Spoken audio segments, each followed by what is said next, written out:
En los fogones de la cocina económica gijonesa hoy es un día especial. Esta asociación caritativa que da de comer cada día a 300 personas sirve este 28 de febrero un menú típico del Antrosiu y en el que el gran protagonista es el pote asturiano. El menú consiste en un pote asturiano, como hacemos todos los años, y luego pues el segundo un poco de variedad.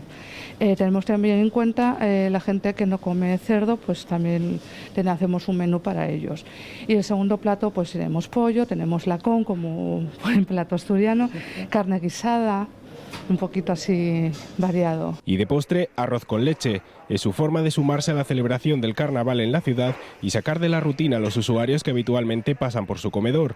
Una jornada muy especial para quienes dedican su tiempo a cuidar de los demás y que cocineras y voluntarios de la entidad elaboran. Tengo muchas ganas. Y cada año pues más. Siempre recalcamos con los días que tenemos pues como Antrosiu, en Navidades, pues un poquito más especial. Un menú que es posible gracias a la colaboración de OTEA, que dona los ingredientes para elaborar los platos. Nos pide los ingredientes que necesita y ellos lo distribuyen de la manera que consideran oportuno. Unas veces envasado, otras veces en comedor, como ellos ya consideren. Pues varía, pero más o menos unos hablando de unos 300 menús. Raciones de un menú propio de estas fechas para que la celebración del Antrosiu llegue a todas las personas.